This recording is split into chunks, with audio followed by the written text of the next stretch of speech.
Honetan jahun ginen kata egitea, animoz hasi ginen, ez?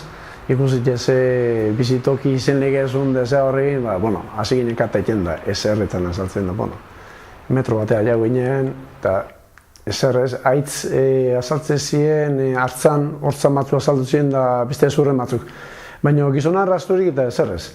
Eta orduan pixkete ze animote, baina, zein genuen, handik pixketa metroa eta 50 zentimetroa, lehenengo zuharri bat azaldu zigun, dekio beste mate bai, baina oso pobri ikusi genuen. Hainbesteko zulu egin da, ezta? Eta momentun, bi zuharritxo azaldu ziren da utzin genuen, ez?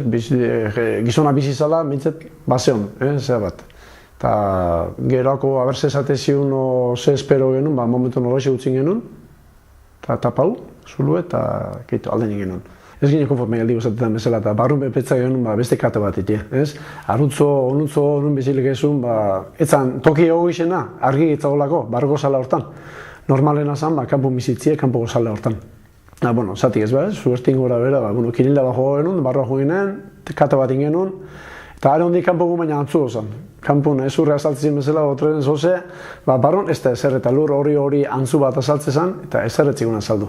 Eta han zaitun lagenula. Horietako kata batzuk gaur egun aurkitu ditugun zintzilikariotatik oso gertu geratu ziren, 2 zentimetro besterik ez zegoen tarte hortan. De no haber sido por estos hallazgos iniciales, pues la cueva, teniendo en cuenta el lugar en donde se encuentra, podría haber desaparecido de una forma normal, ilegal también, y gracias a estos hallazgos pues permitió lo que posteriormente los trabajos que posteriormente se han desarrollado.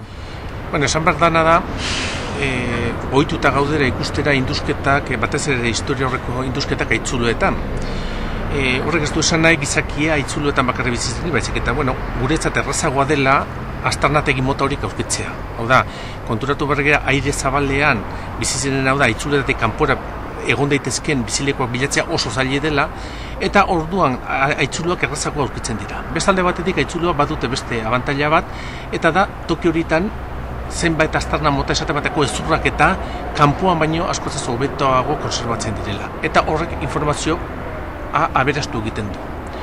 Eta azkenik esan beharko litzakena da, aitzuluetan, garai ezberdinetan jendea bizi izan dela, eta orduan garai ezberdineko aztarnak bata besteen gainean aurkitu daitezkela. Eta orduan izaten duguna da, estratigrafia bat denbora luze batekoa edo nahiko luzekoa. Eta orduan belaunaldi ezberdinetan edo mende ezberdinetan edo milurte ezberdinetan bizi izandako jenden aztarnak ikusten ditugu toki berean, eta toki horretan izan zuten jarduerak, izan zituzten bizimoduaren hainbat aztarna mota ikus daitezke, eta bertan gizakiak izan zuen evoluzioa industrietan, elikaduran eta bar. Aizulo berri bat aurkitzeu nien, lehenengo lan haiteu lurre dana errekistagu. Behiratzeu, zer lehon leiken, zuharri, gezurri, zeramikaik, eta gero ondorenin paretan. Pasaizu emateu, aldeun ondona. Graba duke egon leizke, baina oso zaile dira bilatzeko. Ondorenien, gainazaleko gauzek jaso, baldimao, eta ondorenin egeu kata bat legi gaintzeun bezala. Metro kuadrau hartzeu, eta jotzeu, lehenengo materiala gertetzeuen arte, porque guk ez daukeu autorizazioik sondeo bat, eskabaizo oso bat egeu, hortako profesionala bertia. Gizonak, ibiliteko aizuluek,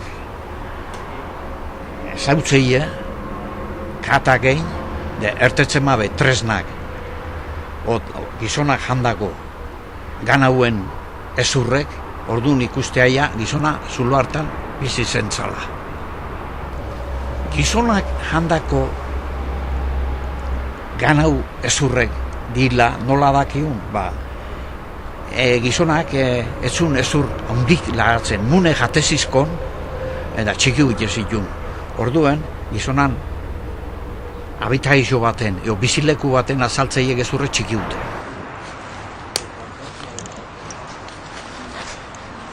hasi ginen karburo potikin. Gero belaxe aldau ginen kampingazea, eta katak eta egite ginen kampingaza irontzezun biterdin poti, etxekin. Eta gero handik pixketea aldau ginen, bateri batzuk ibiltze ginen, eskuzko bagutze 2 kilo pisatzen bateri batzuk, eta hor terdi irontzez zioena, ez da? Irue baterio batek ginen, da, goizeo arratzaldi, etxekin pasatzen ginen. Oina, azken aldi honetan, autonomi geixo eta argi geixo eta edarro, generadore batekin ibiltzea. Pisotzu izenaren, ematie kostatzea gaineko, barroen eskaintzegun argizekin, dana konpensatzen dira, ezta? Da horrein dela 30 urte, handik hasi urte batzuten ibili ginen altimetro batekin, brujulie, atratzen ginen mapak, ezta? Eta relibik eta behiroz, puntu bertan markatzen ginen, ezta? Horren, gaur egunien GPS-in bidez da, zesan ez da, GPS-a ematen da markatzen bertan altime altu hori ez, kokapen nahi, koordena bertan ematetxut, azbeste erreztasun bada, eta argi aldetik gene, oindaren lehezak, frontal hauek egin zesan ez. Dana mejora zego, ez da, dana.